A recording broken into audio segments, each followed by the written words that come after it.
Good morning all. നമ്മുടെ activation wallet കിടക്കുന്ന fund ഉപയോഗിച്ചിട്ട് എങ്ങനെയാണ് മൊബൈലുകൾ റീചാർജ് ചെയ്യാം എന്നുള്ളതിൻ്റെ ജസ്റ്റ് ഒരു വീഡിയോ ആണിത്. ഇപ്പോൾ നമ്മുടെ ഈ വാലറ്റിൽ ഓൾറെഡി 600 രൂപ കിടപ്പുണ്ട്. ആക്ടിവേഷൻ വാലറ്റിൽ 309 രൂപയും കിടപ്പുണ്ട്. ഓക്കെ, നമ്മളിത് പൈസ മാറ്റുന്നത് ഇൻ്റർചേഞ്ച് വഴിയാണ്.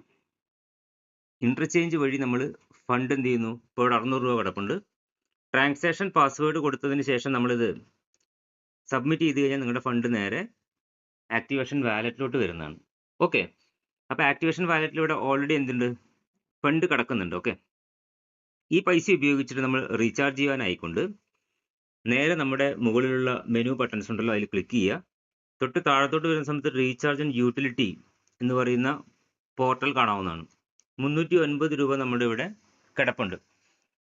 നമ്മൾ ചെയ്യേണ്ടത് ആദ്യം തന്നെ നമ്മുടെ ഏതാണോ മൊബൈൽ റീചാർജ് ചെയ്യാനുള്ള എമൗണ്ട് എന്നുള്ളത് കൃത്യമായിട്ട് ജിപേയിലോ എവിടെയാണെന്ന് വെച്ച് കഴിഞ്ഞാൽ പോയി നോക്കിയിട്ട് ആ പാക്കേജ് നമ്മൾ സെലക്ട് ചെയ്തിരിക്കണം, നിലവിൽ ഒന്ന് മനസ്സിലാക്കി വെച്ചിരിക്കണം.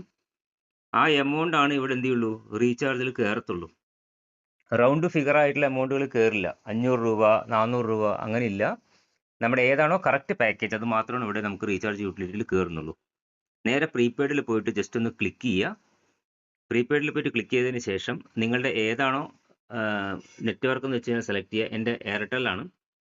ജസ്റ്റ് നിങ്ങളുടെ മൊബൈൽ നമ്പർ ഒന്ന് എന്ത് ചെയ്യണം, ടൈപ്പ് ചെയ്ത് കൊടുക്കുക. ചെയ്തതിന് ശേഷം ബിൽ എമൗണ്ട് ആയിട്ടുള്ള എത്രയാണോ എമൗണ്ട്, അതിൻ്റെ 299 ആണ്. ഓക്കെ, 299 എമൗണ്ട് ക്ലിക്ക് ചെയ്യുന്നു. ദെൻ നിങ്ങൾക്കൊരു ട്രാൻസാക്ഷൻ പാസ്വേഡ് ഉണ്ടാവും. ട്രാൻസാക്ഷൻ പാസ്വേഡ് കൊടുക്കുന്നു.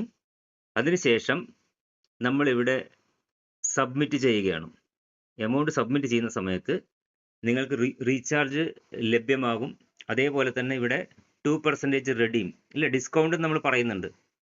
ആ 2% ഡിസ്കൗണ്ടാണ് ഇവിടെ കാണിക്കുന്നത്. 5 രൂപ 98 പൈസ.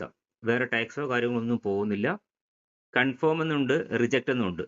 കൺഫേം കൊടുക്കുക. ഒരു കാര്യം പ്രത്യേകിച്ച് ശ്രദ്ധിക്കണം, ഒരേ ഒരു പ്രാവശ്യം മാത്രമേ ക്ലിക്ക് ചെയ്യാൻ പാടുള്ളൂ. 2-3 പ്രാവശ്യം എല്ലാം ക്ലിക്ക് ചെയ്യുമ്പോൾ അതവിടെ റിജക്റ്റഡ് ആവും. ഒരേ ഒരു പ്രാവശ്യം മാത്രം ക്ലിക്ക് ചെയ്തുകൊണ്ട് ജസ്റ്റ് നിങ്ങളൊന്ന് വെയിറ്റ് ചെയ്യുക. അപ്പോൾ നിങ്ങൾക്ക് ഇവിടെ നിങ്ങളുടെ മൊബൈൽ റീചാർജ് ആവുന്നതായിരിക്കും. Just wait. Complete success. നിങ്ങളുടെ എമൗണ്ട് ഇവിടെ റീചാർജ് ആയിട്ടുണ്ട്. 293 രൂപയാണ് റീചാർജിലോട്ട് ആയിട്ടുള്ളത്. Okay, recharge Airtel recharge already success ആയിട്ടുണ്ട്. മെസ്സേജ് വന്നു. അങ്ങനെ വളരെയധികം സിമ്പിളായിട്ട് ചെയ്യാവുന്ന ഒരു പോർട്ടലാണിത്. ജോയിനിങ് എമൗണ്ട് ആയിട്ടുള്ള 750 രൂപയിൽ നിന്നും നിങ്ങൾക്ക് ഓരോ റീചാർജിനും 2% ഡിസ്കൗണ്ടുകൾ കിട്ടിക്കൊണ്ടേയിരിക്കും. ആ പൈസ മുഴുവനായിട്ട് നമുക്ക് കമ്പനി തിരിച്ചു തരുന്നതാണ്. Okay, thank you all. നിങ്ങളെല്ലാവരും മൊബൈലിനി നമ്മളുടെ ഈ ഒരു സിസ്റ്റത്തിലൂടെ റീചാർജുകൾ ചെയ്യൂ കേട്ടോ. Okay, thank you.